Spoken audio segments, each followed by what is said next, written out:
Ready? Go ahead. Good morning. My name is Dr. Matthew Althouse, and I represent the Communication Department. Thanks for joining me and the rest of my colleagues today as we help you explore options for graduate studies at the College at Brockport. Events like these remind me of my younger years when I was figuring out what I wanted to do with my life. Shortly after I graduated with my undergraduate degree, I went back to work on my dad's farm, and I thought to myself, there's got to be more than life than just baling hay. So the chance to go to a master's program was exciting and nerve-wracking at the same time. But as it turns out, it was the best decision I could ever make. And so I look forward to helping you try to make your own important decisions. Again, I represent the Communication Department. Why do students come to the College of Brockport to study communication?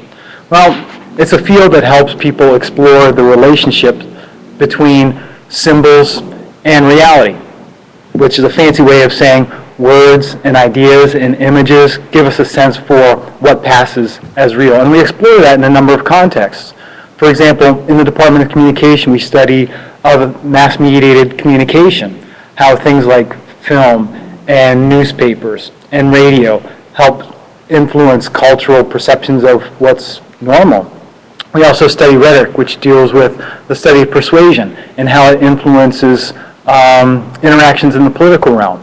And then finally, we study something called interpersonal and organizational communication, which, as the name implies, suggests that we study how people relate to each other in face-to-face interactions and how people relate to each other in business settings. These emphases prepare students for a wide range of careers. Sometimes our students go on and are teachers in educational fields, and sometimes our graduates go on to the business world, where they're practitioners of, let's say, public relations or marketing.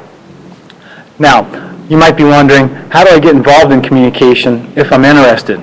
Some people get a little nervous because they say, well, I don't have a strong background in communication. I don't even have an undergraduate degree in communication.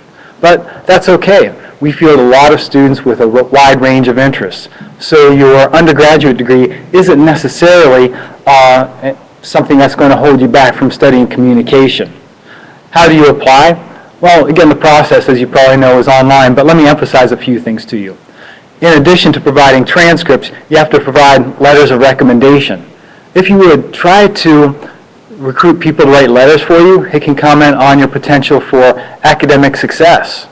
Sometimes people have a lot of time lapse between the time they graduate with their undergraduate degree and they come back from school, and that's okay. In those cases, you might try to find managers or employers or people who have worked with you who can comment on your ability to work well and succeed. And also, you'll need a statement of purpose. Again, as the name implies, you want to share with us why you want to come to graduate school. But if you would, try to focus on what you think makes you a good fit with the kinds of things that you're going to study in our program. So once you apply and once hopefully you get accepted, what can you expect if you come to the College of Brockport and study communication? Well, first of all, expect small classes. Now there's a range of students sitting in each individual classroom, but on the low end we might have as few as 5 to 10 students, maybe up to 15 or 20. So that's good. That gives you an opportunity to interact with your faculty members like me. That gives you an opportunity to get to know and interact with some of your peers. And also that gives you the opportunity to actively learn. We have a lot of in-class participation. We have a lot of discussions. We have a lot of students facilitating interactions, which is always fun because it's really exciting and it's really engaging. So yeah, in addition to expecting small classes, expect to work with faculty members who really know what they're talking about.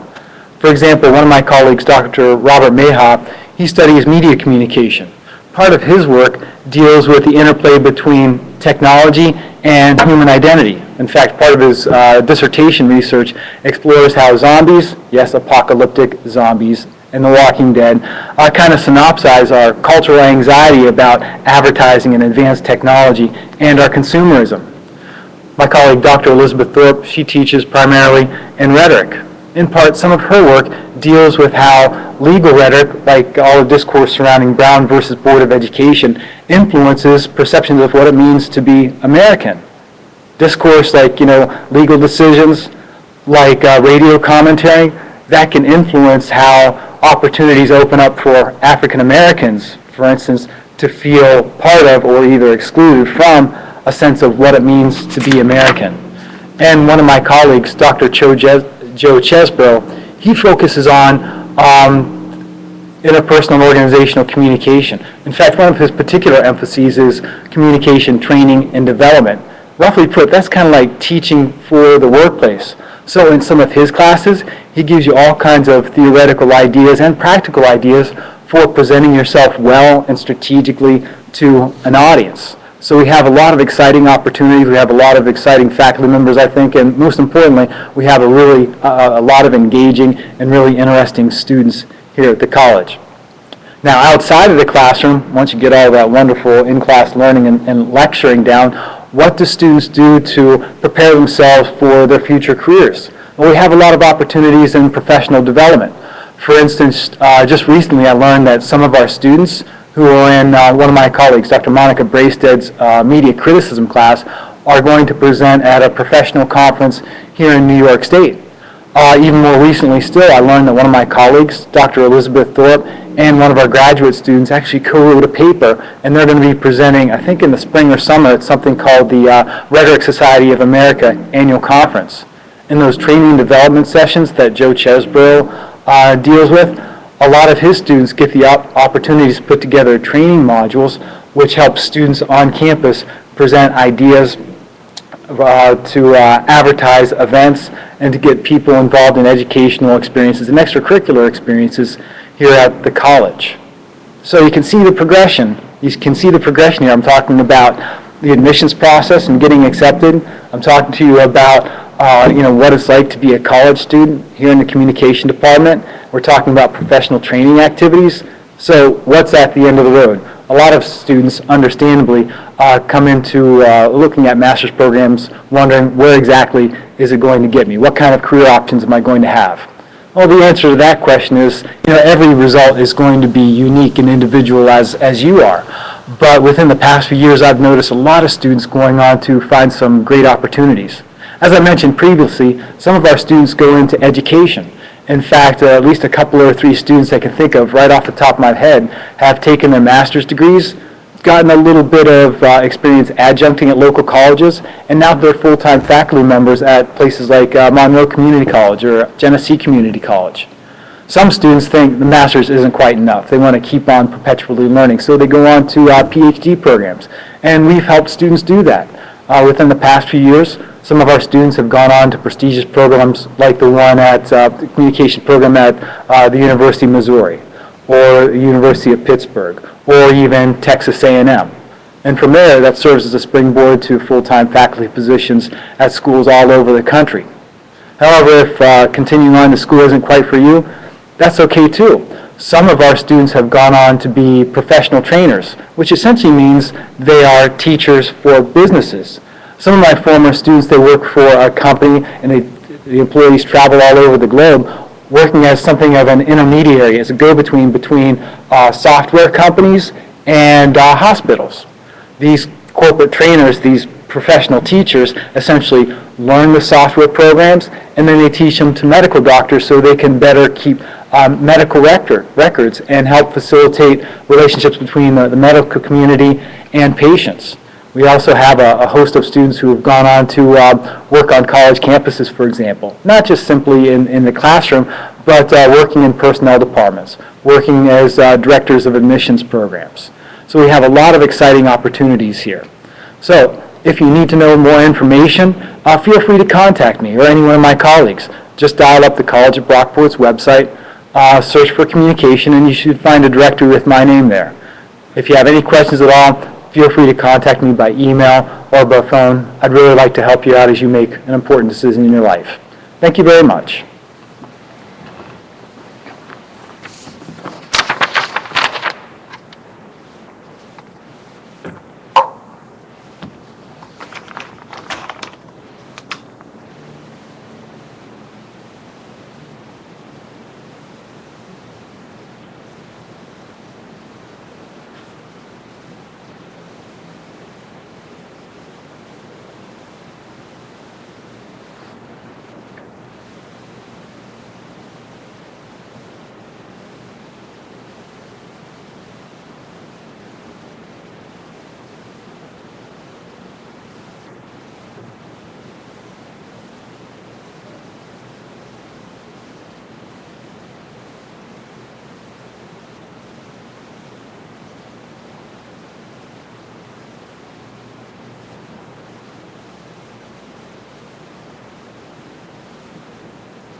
Good morning. I'm Dr. Janie Hines. I am a professor in the English department and our Director of Graduate Studies in that program. The programs we have in English for graduate students are master's degrees with 2 tracks. One is the literature track, one is the creative writing track. We also have a creative writing certificate. I'll come back to that in just a little bit. Some of the things that our programs prepare students to do once they get out of the program.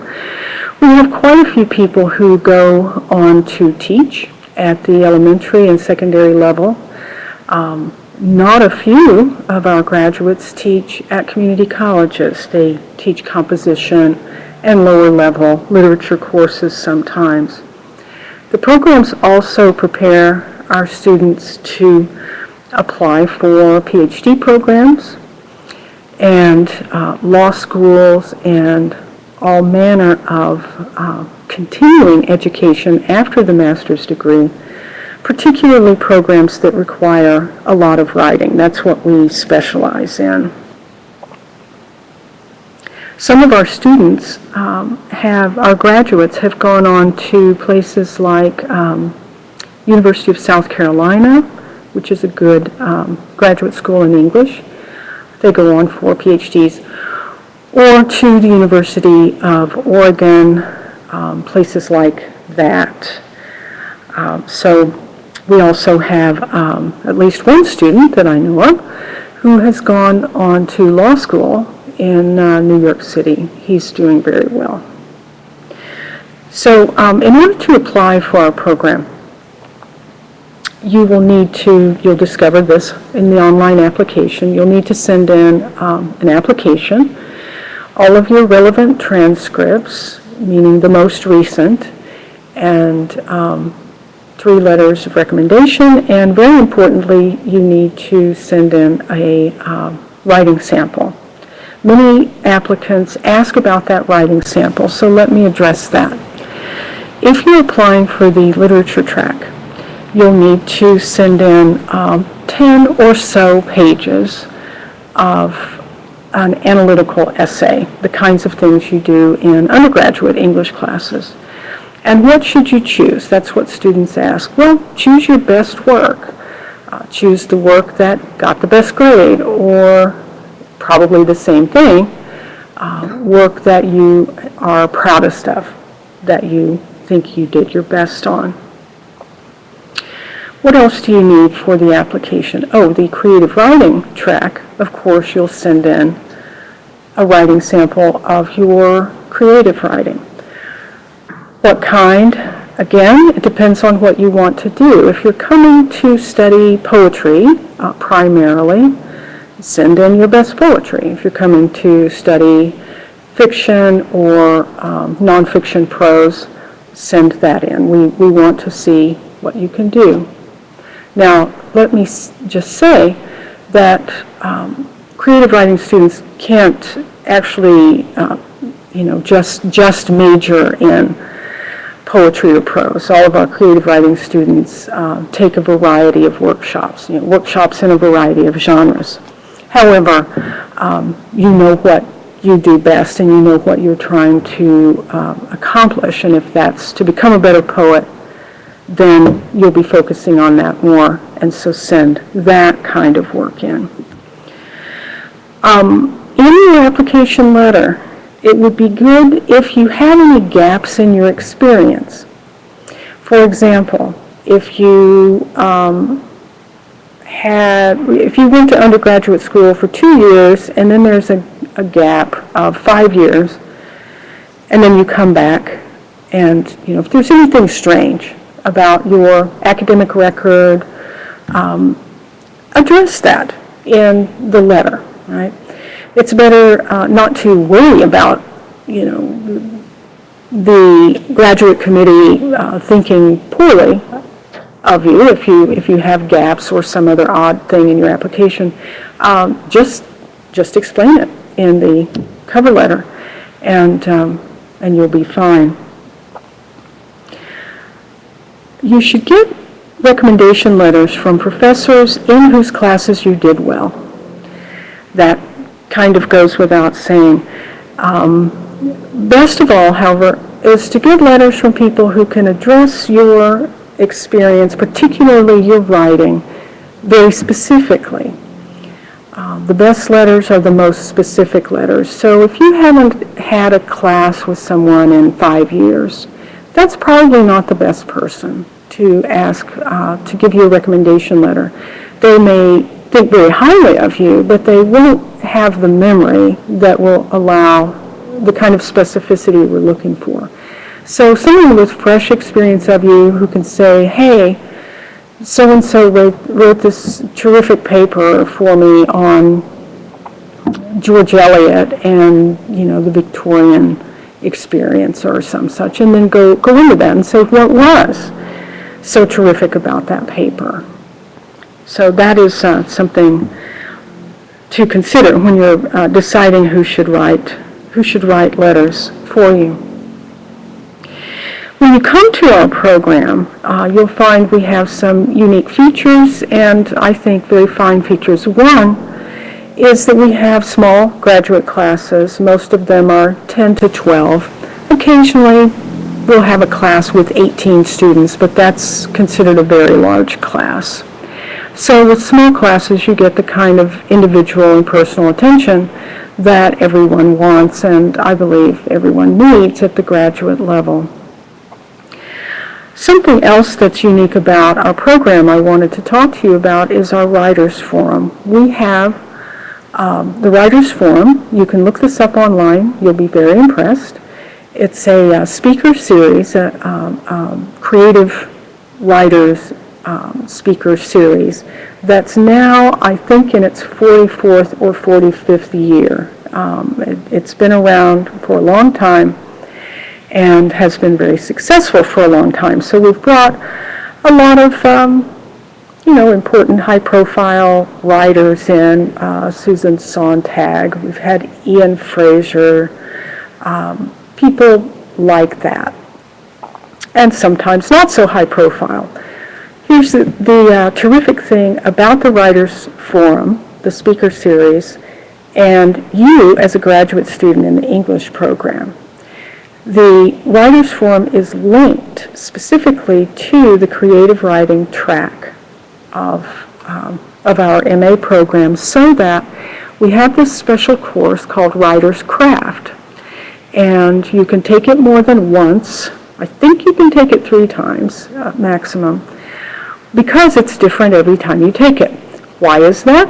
Because the course is designed around whoever is coming for the speaker series that semester.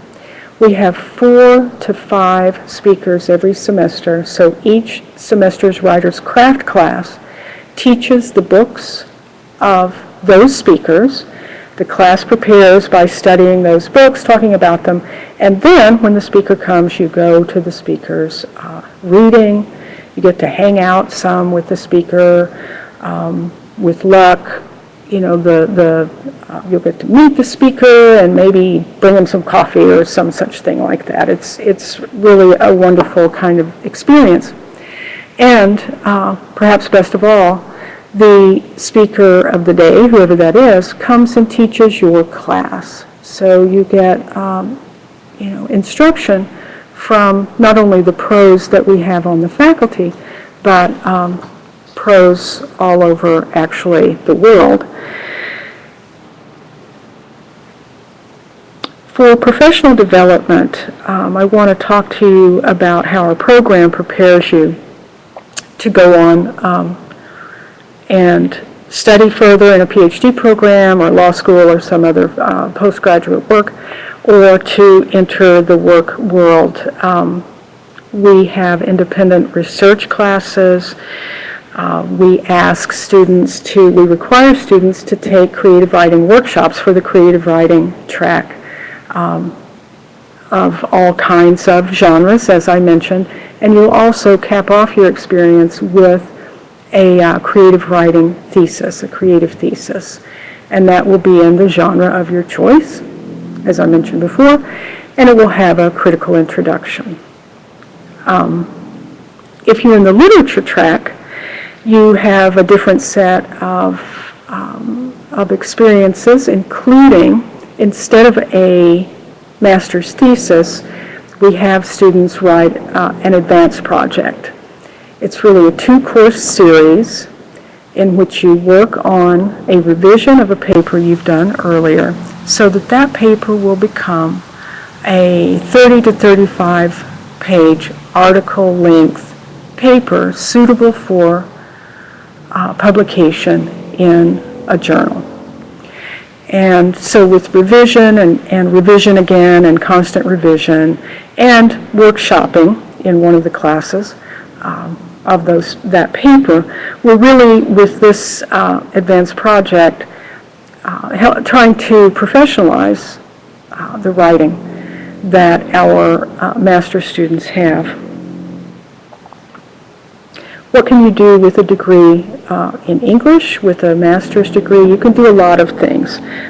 Information technology, do remember that these days information technology includes a lot of research skills, which is what we primarily teach you. Critical thinking, that goes without saying with research skills.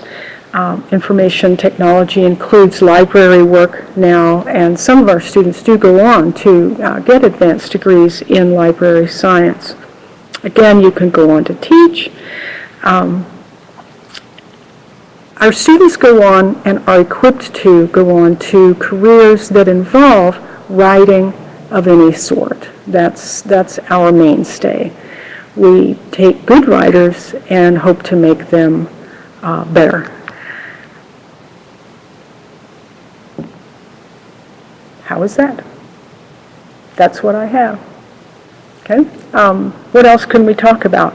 What else should I talk about? We do. Thank you. Sorry, I had to be prompted. We do have we have GA-ships, and I have a list of our awards for students. We have only 3, so it's fairly competitive, but people do get them. 3 graduate assistantships that pay for your tuition and a decent stipend. What you do if you are granted a GA-ship is you work at the Student Learning Center as a writing tutor. Often, as a writing tutor, you're assigned people with papers in English and literature and that sort of thing. But you also get people from all across campus, all across disciplines, to help with their writing. So it's a real skill broadening experience. We believe that the GA-ship isn't just there to support you, though that helps, but it's to improve your education by having you just work on this craft of writing every day with less experienced writers. Information about those GA-ships are online and is linked. You'll find a link from our graduate English webpage. We have a number of other awards. We have an Outstanding Essay Award. This is for competitive among graduate and undergraduate students, the Blaine Delancey Award. Not a lot of money, but it varies $100, $150. It's good to get an award, though.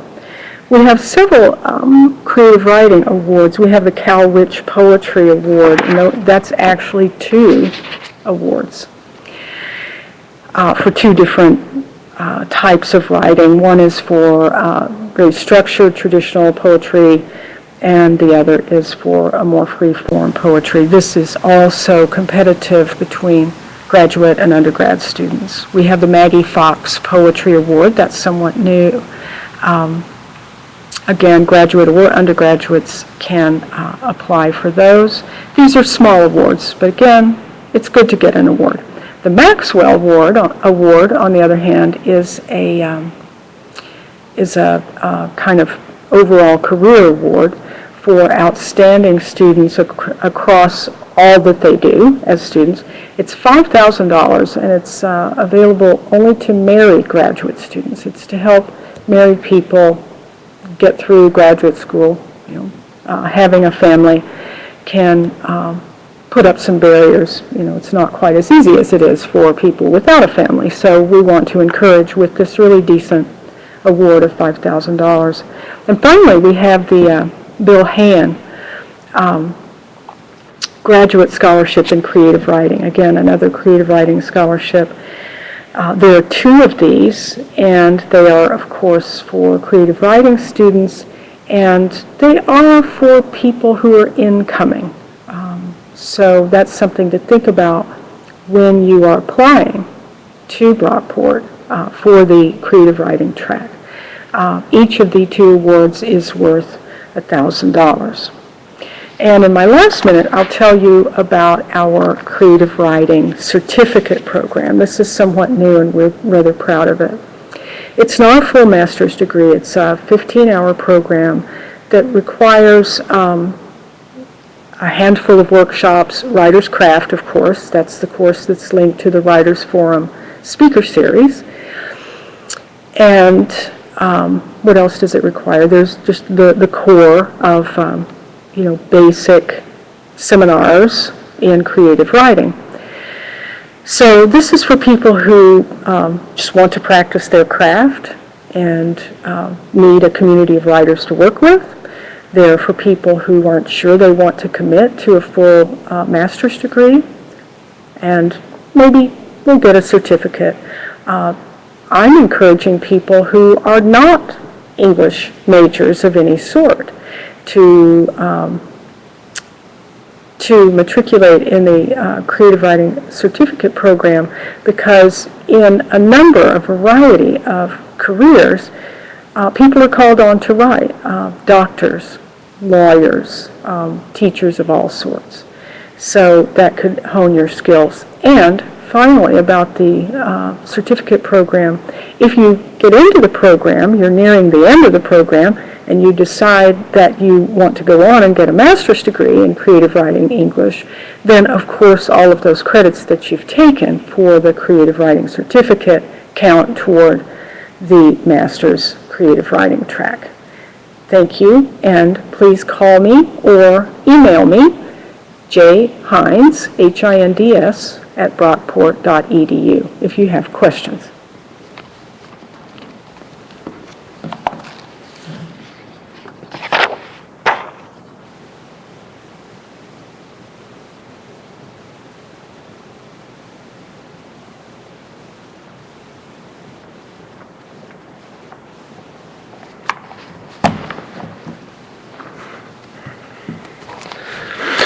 Good morning to all of you. My name is Dr. Michel Pelletier. I'm an assistant professor in the Department of Biology here at the college at Brockport. And I've been here for 5 years, and I can say that I've enjoyed every minute of it. So I'm hoping that you'll consider the college at Brockport for your graduate studies. So let me talk a little about the Master of Biology. So the Master of Science in Biology here at Brockport, we are very confident that it provides students with a strong and very comprehensive background in the field of biology. And that includes and it stresses molecular biology, cell biology, physiology, genetics, microbiology, human biology, as well as developmental biology. So what are you going to gain here if you come here for your master? Well, upon completion of your master program in biology, you will be prepared to for several things. You may decide to enter a PhD program at another institution. You will be prepared for medical or dental school, for example. Or if you prefer to work in academic, industrial, or government research laboratories. So we have a few of our students who are actually working as a laboratory technician in those institutions.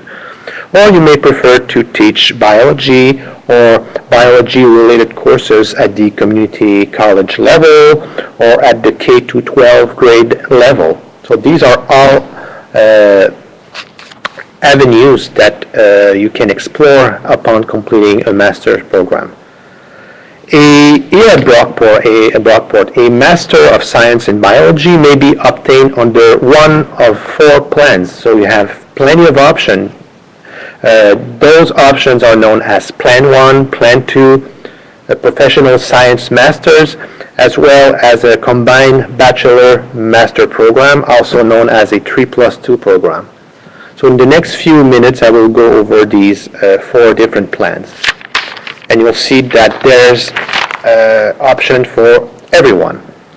The Plan 1 is if you're interested in going into college to obtain a PhD, or if you're interested in working in a government or private laboratories, the Plan 1 is perfect for you.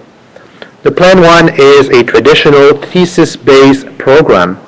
So you will, after your 2 years, you will write a thesis that will incorporate all the original experimental research that you have performed in the last 2 years. It is, as I said, designed for students interested in pursuing a career either in basic research or teaching, or if you want to obtain a PhD, that the Plan 1 is ideal for you. And briefly, what it entails, it culminates in a written thesis based on your original investigation, and a total of anywhere between 30 to 39 credits. That includes 15 credits, at least 15 credits of courses in biology at the 600 level or above. So those are upper level graduate courses. As for the Plan 2, it is a non-thesis based plan.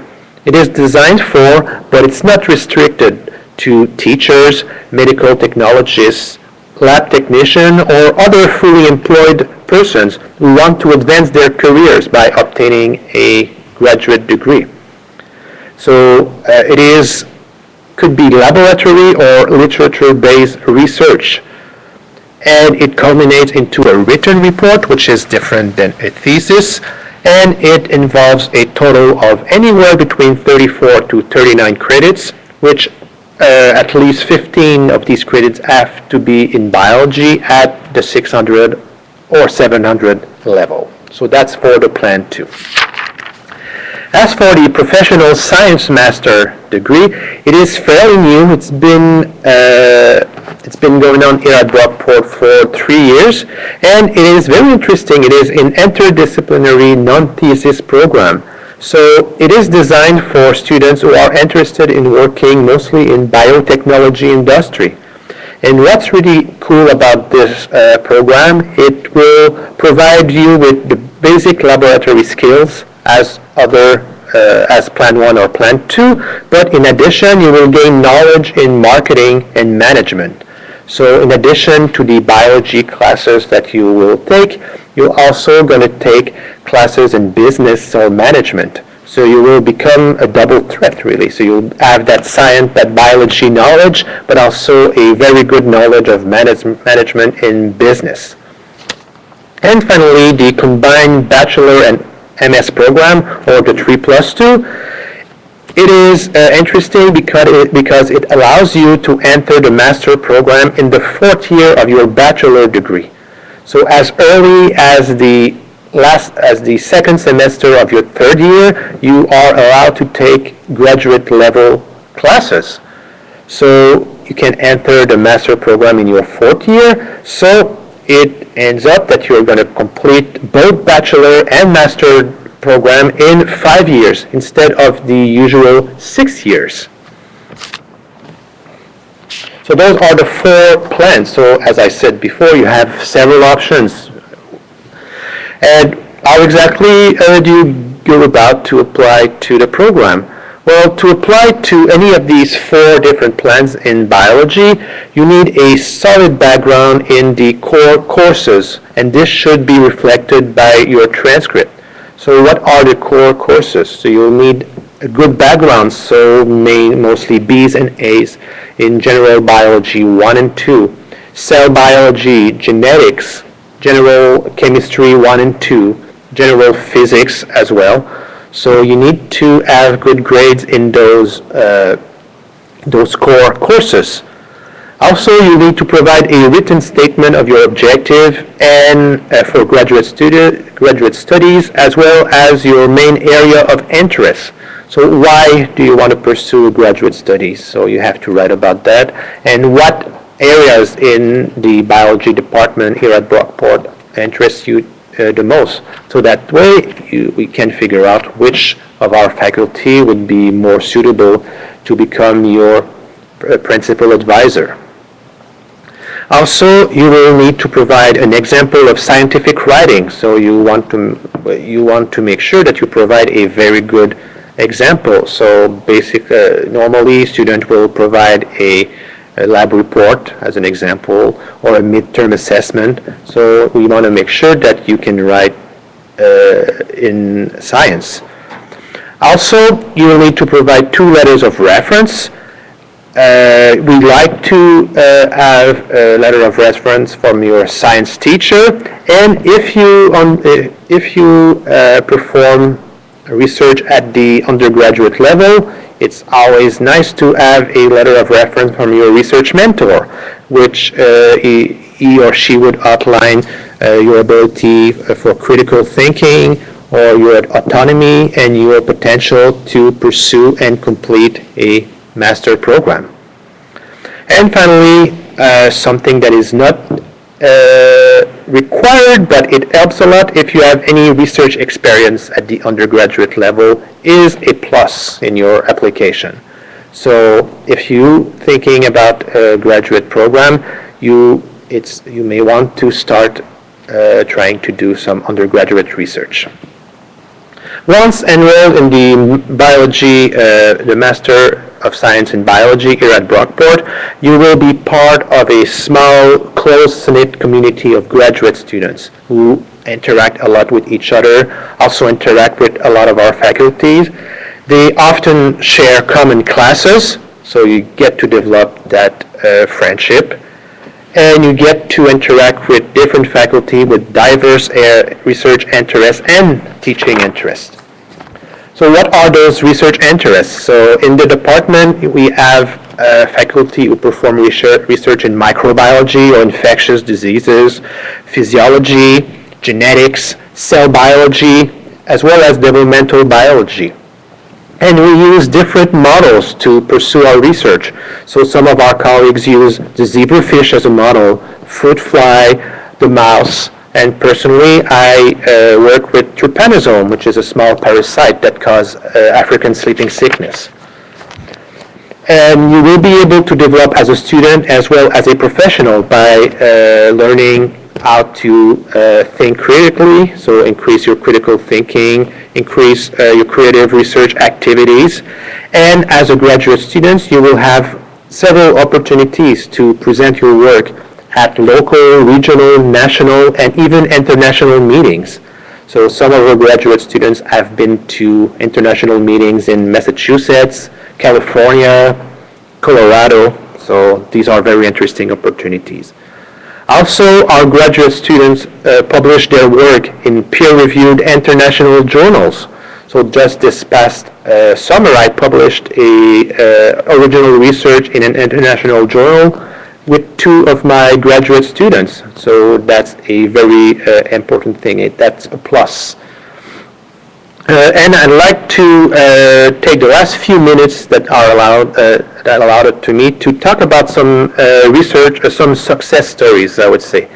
So I have 4 or 5 examples. The first one is Jennifer Strauss, which obtained her master's degree in Dr. Adam Rich laboratory in physiology, working with the zebrafish, and she's now pursuing and completing her veterinary medicine degree at Michigan State University. Also, Nick Rizzo is now a PhD student at Duke University, a very prestigious university. Stephen Lane is a physician assistant, is part of the physician assistant program at University of Albany. And the last example is it's personal to me because it was my first graduate student, Dominic Munini, who's originally from Kenya, and he came to Brockport because he wanted to work on African sleeping sickness, a disease that that killed people in his village in Africa. So he obtained his master's degree here in my laboratory. He was very successful. Went back to his native Kenya, where he is now a biology professor and also a high school principal in his native town. So just 2 years after he left Brockport. So there's great things to do after you obtain your master program here. And you might be interested and may have heard about graduate assistantship or teaching assistantship. So just a quick word on that. In the biology department, you will have opportunities to obtain graduate assistantship.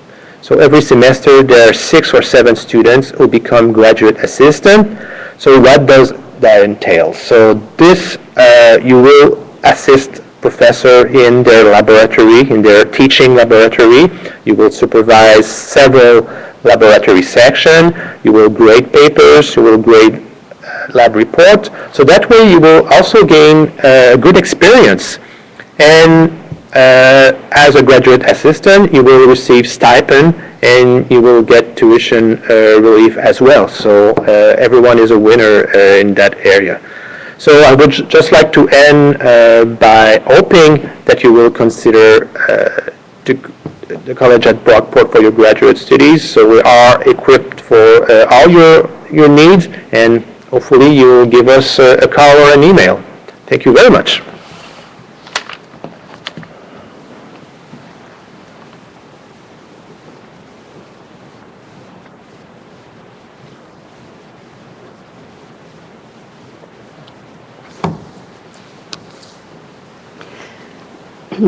Hello, my name is Maura Keefe. I am on the graduate faculty of the Department of Dance. I have served as the chair of the Department of Dance, graduate program director, and undergraduate program director. I'm going to describe first the Department of Dance because it's important for you to know what the framework for your graduate studies would be. We offer an MFA degree, an MA in Dance Studies, and an MA with pre-K through 12 certification. We're one of the 4 programs of distinction at the College of Brockport. What that means is the college recognizes not just our history as the oldest dance major in the SUNY program, the State University of New York program, but also the current high-achieving status of both the undergraduate and graduate students and the faculty. We have state-of-the-art facilities. This is something that we are really proud of. We have 5 full-size dance studios, costume shop, scene shop, a computer video editing lab. In the building, we have a conditioning fitness lab that is reserved for dance students, and a health pool, also reserved for dance students. We have two dedicated dance theater spaces. One is a studio theater, and the other is a proscenium theater, which allows us to produce many dance concerts a year. We produce 6 student dance concerts a year, so that's 3 a semester, as well as faculty concerts. What this means is there's opportunity not just to dance a lot, but also to get your work seen as choreographers. On the faculty, we are a large full-time faculty with support faculty in adjunct areas. Our full-time faculty have national and international reputations. I'll talk more about them in a moment. We also have a professional staff that includes 3 full-time musicians, a costume designer who's dedicated to the dance department, and a director of dance production and lighting designer. All of the programs at the Department of Dance are modern dance focused. What that means is, while we have technique classes offered regularly in African dance, ballet, jazz, tap, hip-hop, Irish, modern dance is where we really focus the bulk of our energy. What does that mean? We have 5 faculty who regularly teach modern dance, so there's a real breadth of learning of from more classic forms coming out of Lemon style to forms influenced by Le Bon movement analysis to release technique, and you would see that in the faculty bios, their backgrounds and trainings as well. To get onto the 3 different tracks of graduate study you could embark on at the college at Brockport. As I said, we offer the MFA degree in choreography and performance. That's a 3-year program. We also have an MA in dance studies and the MA with pre-K through 12 certification. That program is accredited by NCATE, the teacher certification program. The whole department is accredited by the National Association of Schools of Dance. What that means for us, those accreditations, is that we have a department that meets the high expectations and the standards of the field, both in the area of dance and academia, but also teacher training. About the 3 degree programs. The MFA program is the most rigorous. As I said, we're proud to have a 3-year MFA program. What this allows is students to really develop their individual strengths. In the first year of the MFA program, taking mostly required courses, figuring out some things that you might personally be interested in. The second year is an opportunity to really develop those individual interests with independent studies, more elective coursework, and then in the final year, working on a thesis and creative project. The MA in Dance Studies and MA in Dance Education program, both of those tracks are shorter, 30 credits and 45 credits, as opposed to the 60 credits of the MFA program. Which also, the MA in Dance Studies is a great preparation for further study. With the MA in Dance Education and MA in Dance Studies program, classes you take in those areas also could be classes for the MFA program. For example, if you're a Dance Studies candidate, you can still take choreography class as one of your electives. What we have found is that the best students in our department are those that have strengths in multiple areas. Consistently, we find that our strongest choreographers are also the strongest dancers in our department, and most importantly, in some ways, are also the strongest critical thinkers and writers.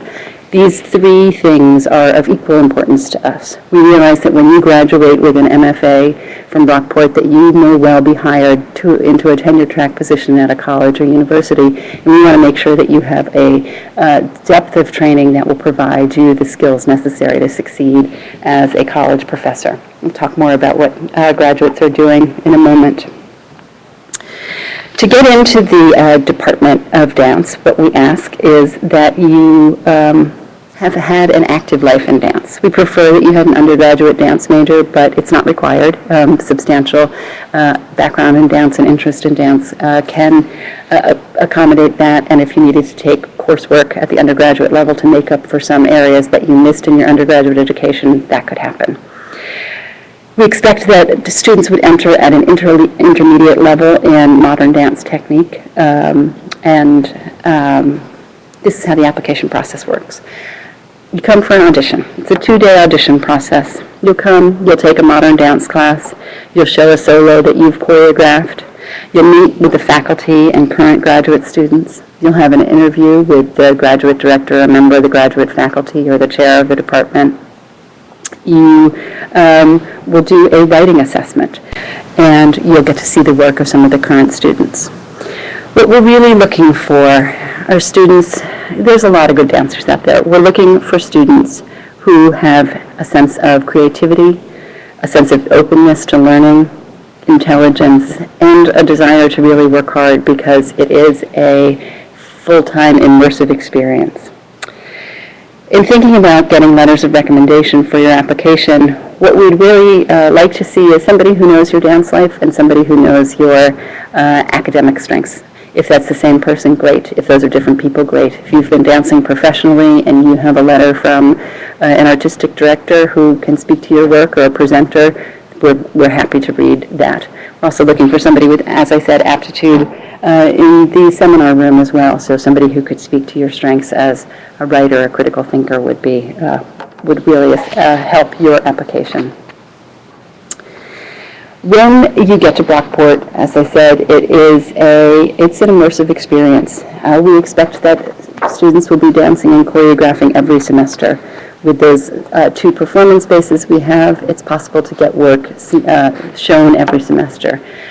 However, we're interested in really teaching people about choreography, so we won't just, have people sign up to put a piece in a show. Rather, what we do is you audition dancers to get into your work.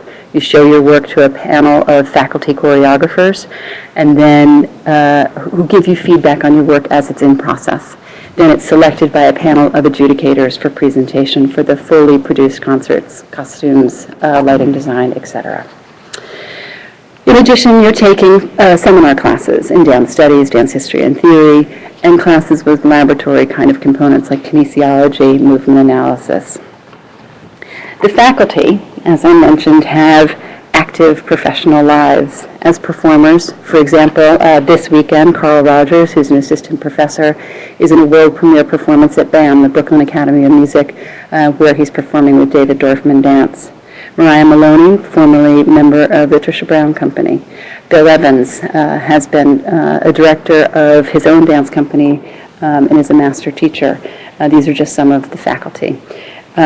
There are also faculty who regularly present work in more traditional areas of scholarship. So not just showing their work as choreographers, but presenting at conferences, writing papers for peer-reviewed journals, etc.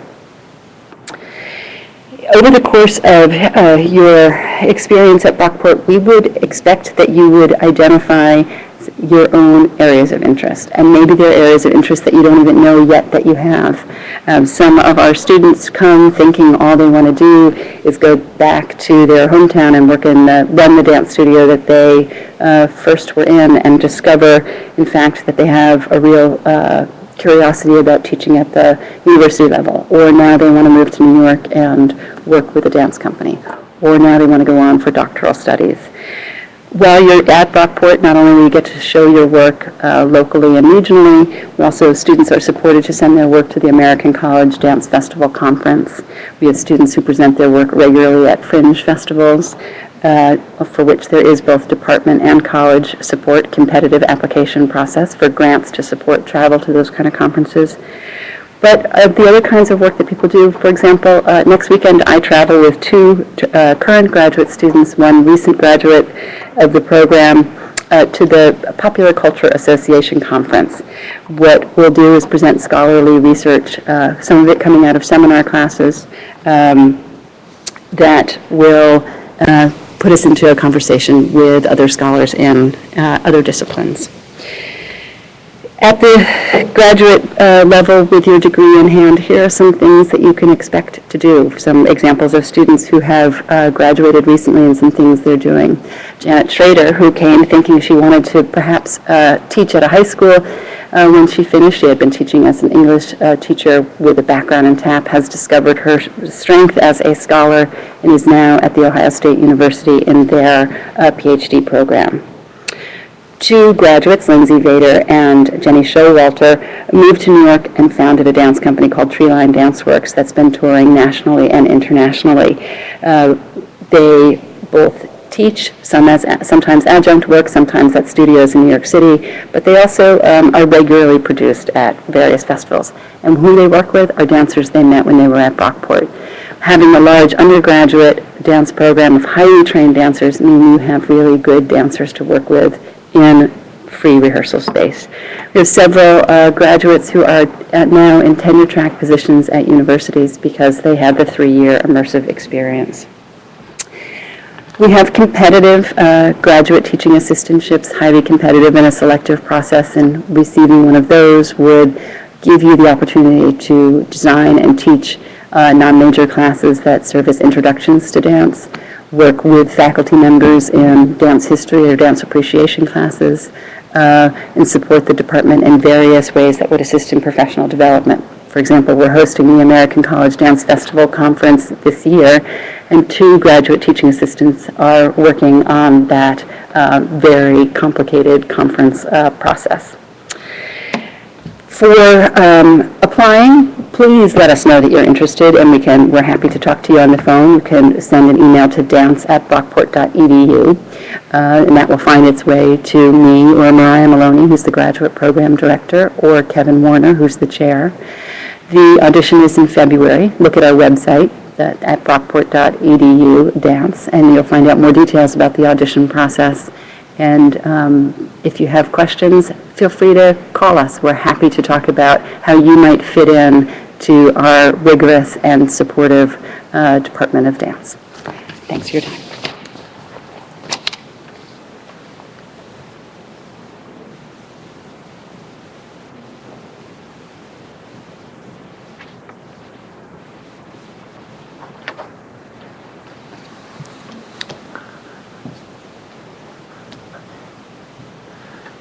Hello, my name is Tate Shaw. I'm the Director of Visual Studies Workshop and the Visual Studies MFA program in association with the College at Brockport SUNY. The Visual Studies MFA program is an entirely unique Master of Fine Arts program in the world, really, where students work in a nonprofit arts center in order to get their degree. A Master of Fine Arts degree in general is a terminal degree, and therefore enables one the possibility of working in the field at a highest level possible in the visual arts at this time. The nature of visual studies is quite broad. Visual studies encompasses work in the field as a practitioner, but also curatorial work, administrative, and contributions to the field at large that are not just based in making studio-based artworks. At Visual Studies Workshop, we support several specific areas of concentration that deal with the visual arts, and then those areas all overlap as well in the program. So we support photography in all its forms that deals with the moving image, and we teach film and video courses. Some of our students are dealing with film and video. We also are greatly active in the field of artist books and independent publishing. So visual arts that turn into bookworks. And we really see books in between photography and the moving image. They are still-based moving images, if you will. There is a very extensive curriculum that encompasses these areas. We have in the first semester of study a core curriculum that provides workshops in each of those individual areas: photography, film, video, and artist books. It also expands into making art from archives, dealing with collection material, writing workshops, dealing with exhibitions and how to create visual displays of the aforementioned photography, film, video, and books. And it teaches some basic component skills such as bookbinding, technical issues like printing for photography, especially in digital arenas now, although we still do maintain historic processes, going back to 19th century photography processes, in addition to more 20th century works such as silver gelatin printing in the darkroom. So all of that encompasses in the core curriculum. That is in the first semester of study. And as the curriculum expands, you have a seminar in every semester. Those seminars deal with the history of photography, alternative views of art, which are alternatives to, say, the museum world or the traditional academic world, enabling students to contribute in their own way and expand the fields as they see historically fit. There are also seminars in working with collections and curatorial projects, and again in exhibitions as aforementioned. Currently, graduate students are involved with a history of the book as their seminar, and that will be a one-year course that they'll essentially look at up to 450, 500 images per week that deal with the history of the book, over which is in essence like a history of civilization, and the graduate students are very involved with that at the moment. The curriculum expands also into research seminars where the graduate students develop their own approach to how they will contribute to the field.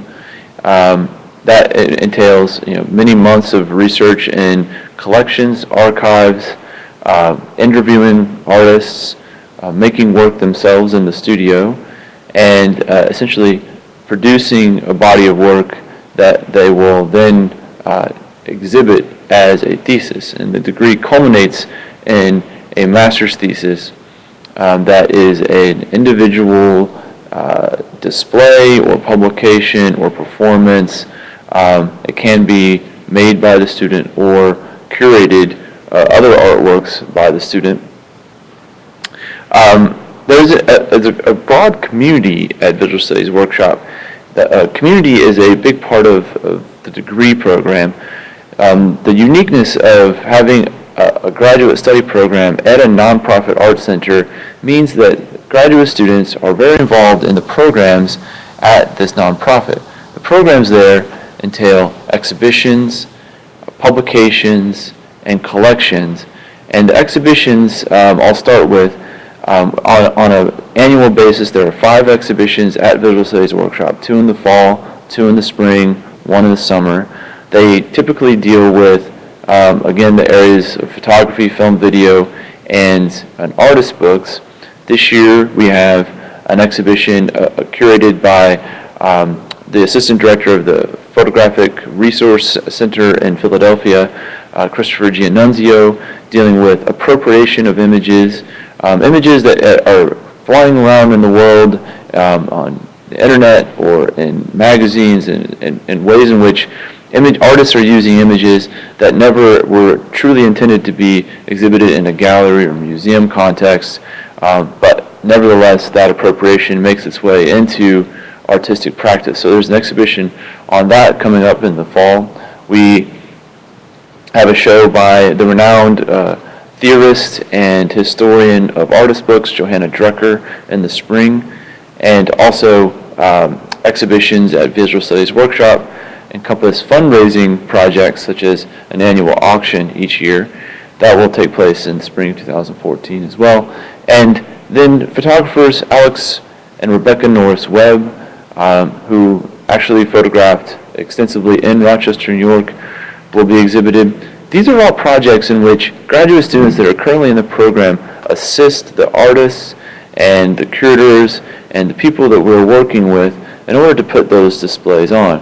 See, with assisting these projects, the student gains the expertise, the knowledge, the contacts in order to do this kind of work on their own in the field. So that's a little bit about the exhibitions program. Now, in terms of publications at Visual Studies Workshop, we have several projects that are ongoing. One has been going on since 1972, which is a journal called Afterimage, the Journal of Media Arts and Cultural Criticism. That is a theoretical, critical journal. It comes out every other month. There's an editor, associate editor, and designer and subscriptions manager for that journal. There are also graduate students that assist in the production of Afterimage as it comes out. This entails contacting writers, contacting artists, requesting submissions of portfolios, doing the layout and design of that journal, in addition to the web-based platform in which Afterimage also publishes. So graduate students gain first-hand experience dealing with publications as a vehicle for the discussion and display of media artworks, again, particularly photography, film, video, and books. And in terms of collections, VSW has an incredible collection that has been growing since the late 1960s. There are over 1 million photographic images in various forms, print, negative, transparencies, and there's also around 50,000 books in the collection. A lot of what is collected at Visual Studies Workshop is copyright free. So one of the projects at VSW is to invite artists and researchers to come and deal with the copyright-free collections in order to appropriate them and make their own artworks or use them in their own historical practice. Graduate students assist in various capacities with this project in the collections. They do everything from accession works that are in the collection, digitize them by photographing or scanning and putting them into digital databases at VSW for various image rights and reproduction uses. There's also an extensive catalog project going on where graduate students and supporting coordinators of the collection are digitizing materials that end up in this catalog so that researchers all around the world can see what is available. And as I mentioned, this copyright-free project, which allows graduate students and artists from the community to come in, utilize materials, make bookworks, and make appropriated exhibition works. And there is a graduate student currently that is helping support that process of developing scans and digitizing for artist use. This also overlaps into film and video areas. We have a film collection of about 10,000 films and videos, much of which is copyright free again, and accessible for artists to use and for researchers to utilize for screenings and for collage and montage and appropriation works for their own practice. We have a graduate student that is very involved in the community with producing screenings from that collection in addition to digitizing films in order for community members to access that material. In terms of publications also, I forgot to mention that we have a press that focuses on artists' books. Every year VSW invites several artists to come utilize material either in the collection or of their own making to produce bookworks. And graduate students support this activity by assisting the visiting artists who are working on their books, by assisting in our bookstore, and enabling online sales of artist books, and even going to book fairs that are national events in, say, New York City or on the West Coast and Los Angeles for big book fairs in which 20,000 people will come to check out books by artists that have been produced in the last couple of years. We have an extensive symposia structure where we invite artists to come and visit and give lectures on their bookworks especially. That happens every other summer. Graduate students are also involved in that production. And with all of this activity, with exhibitions, collections, publications, symposia, VSW usually reaches out and touches about 20,000 people per year through this activity. So the active graduate students assisting with these projects essentially create their own network through the process. There are graduate assistantships that enable this, one in each of those particular areas: exhibitions, publications, and collections, in addition to a graduate assistant that deals with development, that is fundraising. And this segues into one of the other areas of curriculum, which is that VSW provides a arts administration certificate. That is in connection with the public administration program at the College of Brockport, SUNY. So, in essence, when you're a graduate student in the MFA program, you have to do several elective courses in order to obtain your degree. You can opt to take all those electives in public administration courses that would lead to you developing an arts administrative background. This could be in nonprofit organizational management, grant writing, fundraising classes, or marketing for nonprofits.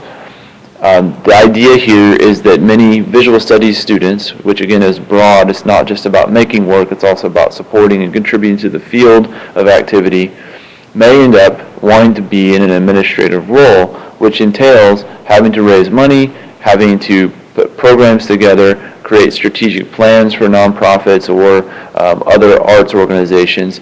And in essence, this certificate program is a way in which they can gain that experience both in the classroom and practically at the nonprofit VSW by contributing to those programmatic areas. Graduate assistantships in all these capacities usually range between 15 and 20 hours per week, and that entails all manner of work, from working with the artist directly, lots of communication in terms of emails and phone calls, and practical hands-on work. If you're working in exhibitions, for instance, you might be painting gallery walls and making trips to New York to pick up artworks, or shipping things across the country for an exhibition that may be taking place in on the West Coast, for instance. So there's a lot of active responsibilities that the graduate students pick up, and therefore those skills translate into things that they can do in the world afterward.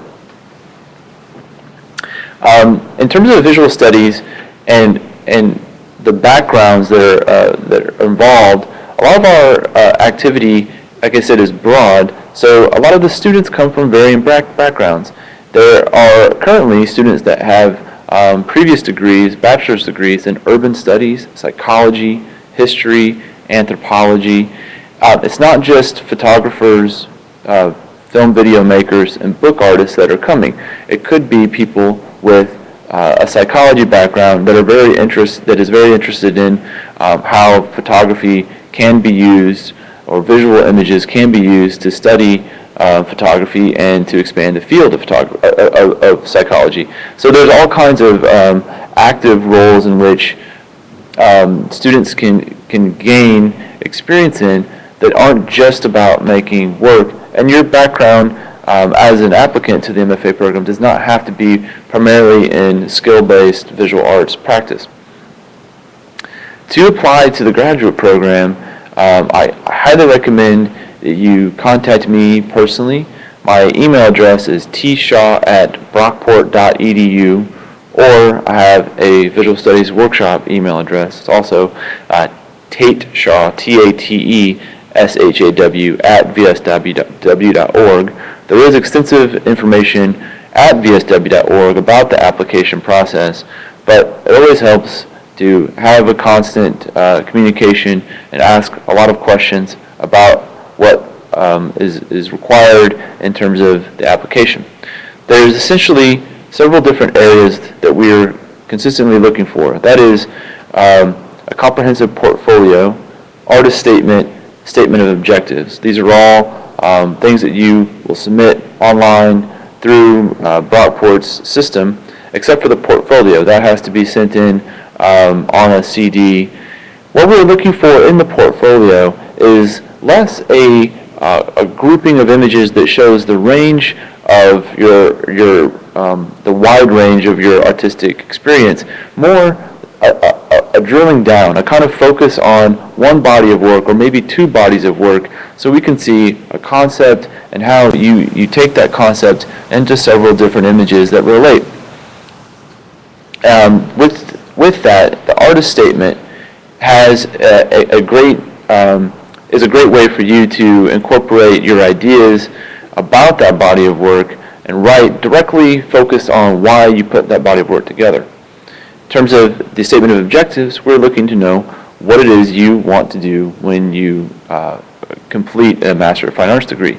This can be in a lot of different areas. It could be that you want to start a gallery in your hometown. It could be that you want to teach in the field as either a high school educator, a college educator, or go on to PhD program and delve more deeply into, say, the history of one of the areas of visual studies.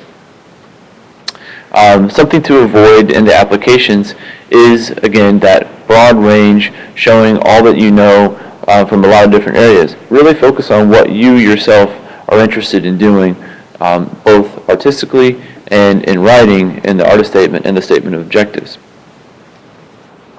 A lot of our graduates end up in varying fields. We have over 92% of graduates from Visual Studies Workshop are consistently working in the field.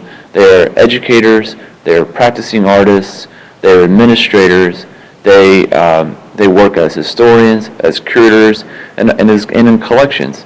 In the last 5 years alone, people have gone on to tenure-track teaching positions, become directors of nonprofit artist centers in Rochester, in Vermont, on the West Coast, in San Francisco. Graduates have gone on to very high positions. They're the director of the Whitney Museum in New York, the director of the International Center for Photography, the president of the San Francisco Art Institute, are all graduates of Visual Studies Workshop. The field has really been populated by degree programs such as VSW, and we greatly welcome your interest and your application if you care to contact us. Thanks very much.